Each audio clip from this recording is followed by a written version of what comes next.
is a moment in every person's life when inherited belief collides with lived experience, when what we were told no longer explains what we see. And in that moment we are given a choice: protect the belief or follow the truth. History and present-day occurrences shows us what happens to those who choose truth. They are called dangerous, lost, non-believers in God. And not because they are wrong either, it's primarily because they are thinking. When in all actuality, thinking logically isn't radical, religion is. Because logic has never burned anyone at the stake. Logic has never demanded belief under threat of eternal punishment. Logic has never divided the world into the saved and the damned. Logic has never enforced policies that impede, discriminate, and oppress people. All logic has ever asked is it true? And that question, that simple yet honest question, has been called rebellion. Eventually, every human being asks the same questions.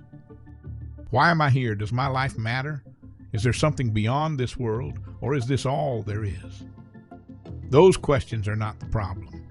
The problem is what happens when you aim them at the systems that told you never to ask. If there exists an all-knowing creator of the universe, then anything inspired by that mind should contain knowledge beyond its time.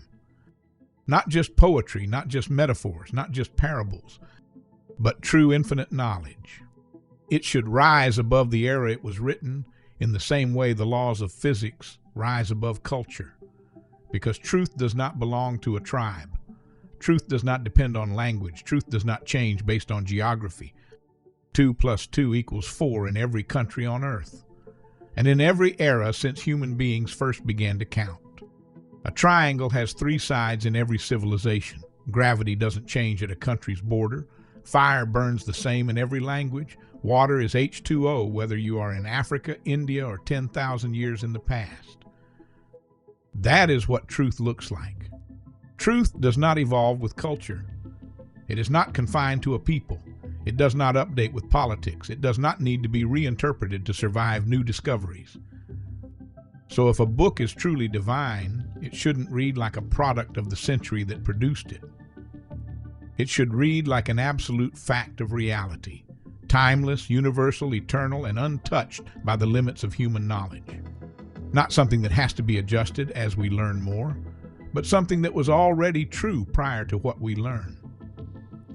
Instead, we find something else. We find a universe described exactly the way ancient people understood it. A flat earth beneath a solid sky dome, stars as small lights fixed in place, the heavens above, the underworld below.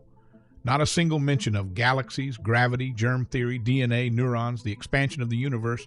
Absolutely nothing inside holy books mention anything about such subject matters that are common knowledge today. Their writings only reveal what the human author knew and could see with the naked eye during the period of time they wrote their scriptures in.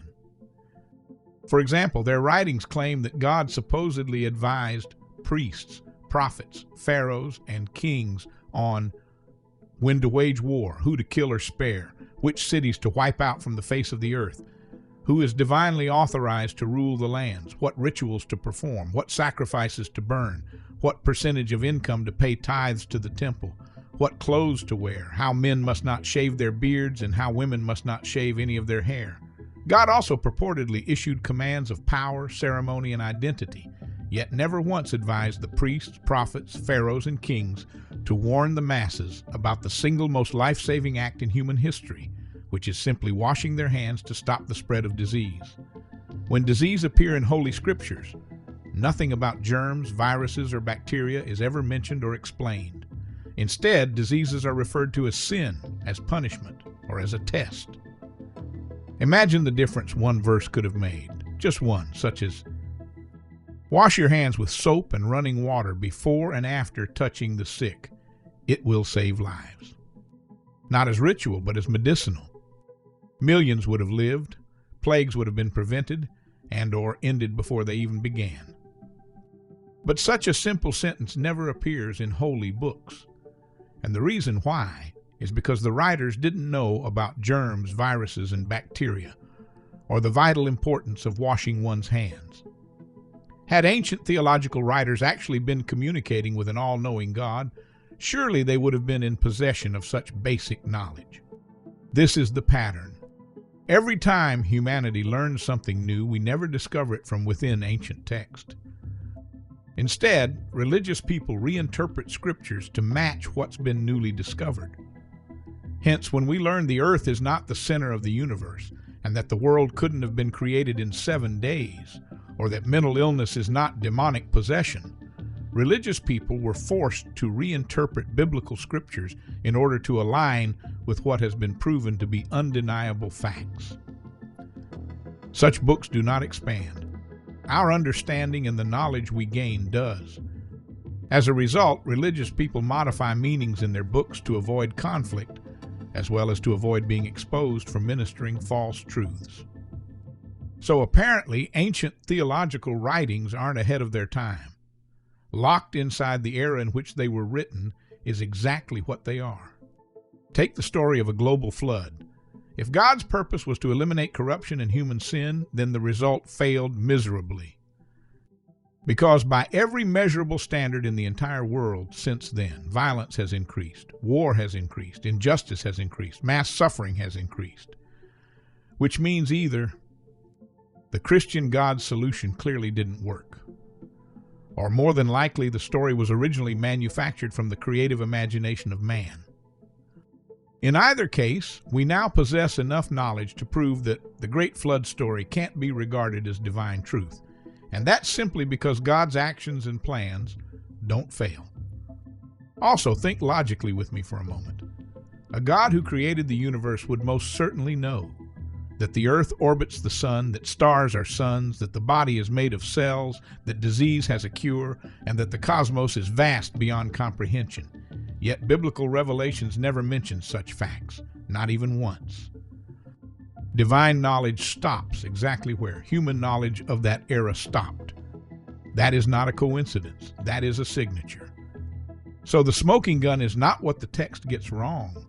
It's understanding how the divine knowledge in the text never exceeds the human knowledge of the era by which it was written. Thereby, religious scriptures limits the wisdom of God to the ignorance of the men who wrote it. It places God's infinite mind inside a first-century understanding of the world. Please know the infinite mind of the Most High, all-knowing and all-powerful God does not learn through stages, or as the eras we live in unfold. However, that's precisely what ancient theological text does. But this is the part where most people misunderstand the argument, because the smoking gun doesn't mark the end of faith. It marks the end of confusing God with the books that human beings wrote in the name of God. The great philosopher Leo Tolstoy recognized this distinction very well. Logic stripped every superstitious belief he was taught away from him.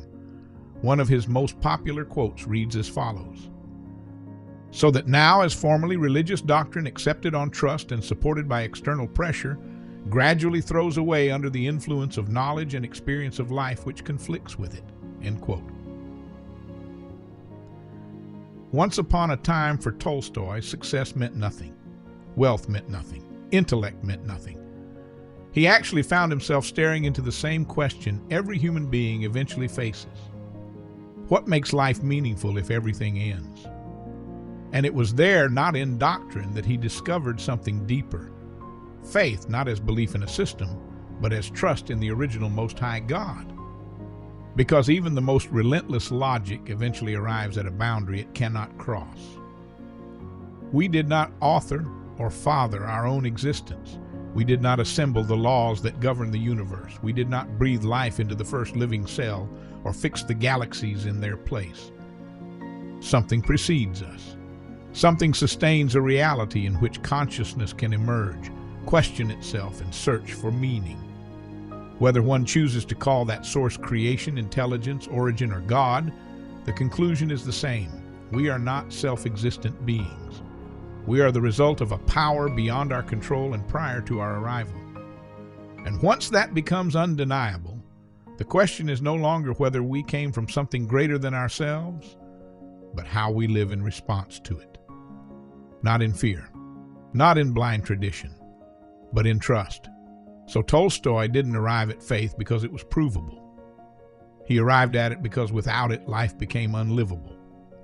He realized that human suffering is temporary, but the longing for meaning is eternal, and that longing itself points beyond the material world. Faith for him became not an argument, but a way to endure, a way to live, a way to transform despair into purpose. He abandoned the pursuit of status and chose simplicity. He abandoned the need to be right and chose compassion. He abandoned the illusion that happiness could be accomplished through achievement and discovered peace in service to others.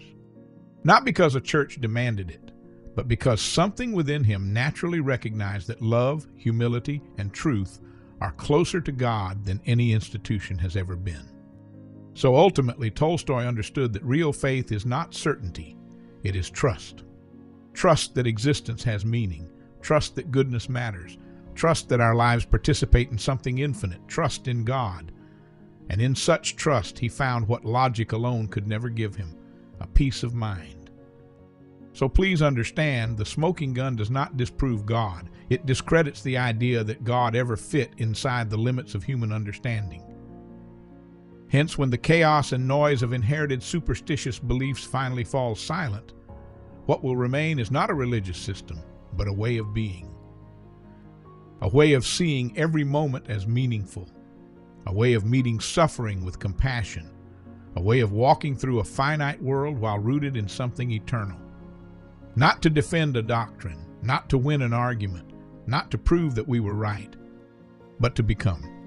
To become more honest, more conscious, more in tune with the very source of existence itself, which is to actually live in alignment with the original, most high, most beneficent, all-knowing God.